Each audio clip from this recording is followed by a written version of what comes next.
Hey everybody, it's Father Edward here. I am doing a visit to one of the roadside chapels that I've not been to yet, actually. The St. Francis of Assisi Chapel. It is at a private home, and so it's not really available to the public unless you know the homeowner who is here with me, Cheryl Lautenbach, who prays in this chapel. And really this chapel here is in memory of her family line, especially the Wendrick side of her family. So tell us a little bit about your chapel. Sure. The reason I did the chapel is when my grandmother passed away, I guess I didn't realize that they actually had the altar. So the white part that's here was in her house, and I wanted to keep the heritage going, I guess, basically, because it was my great-grandfather Joseph, who's a picture on the right there, who actually built it, and it was in their home.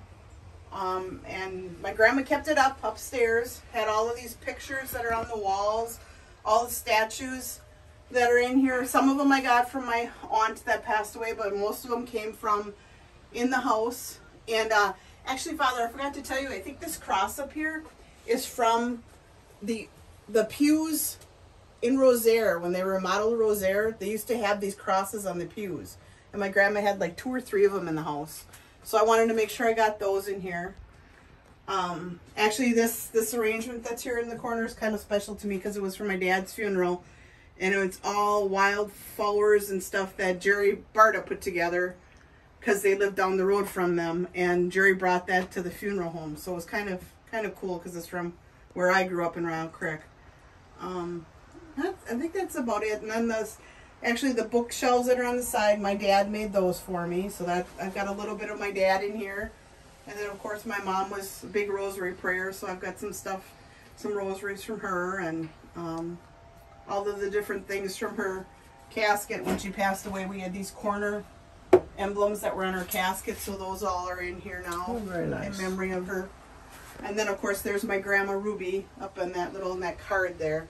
She passed away 2 years before we built this, so. All right. Well, this chapel is one that is very typical of a roadside chapel that you would see.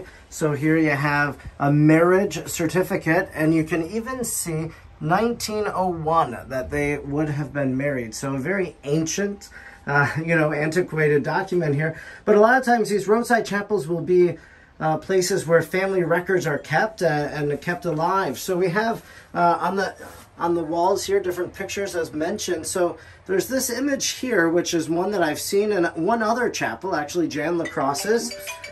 We have Saint Cecilia right here.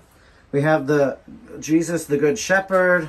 We have Jesus there. Lots of different images of Our Lady and some of these Sacred Heart images down here. Our Lady of Fatima.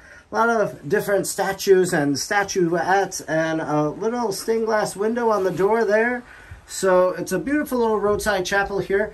And again, a private chapel, but I wanted to bring you behind the scenes and into this chapel since it's the only chapel I had not yet featured to my knowledge. So thanks so much, everybody. And stay tuned to the Belgian Roadside Chapel page. We have a lot of exciting things coming up here beginning in the month of July and going forward.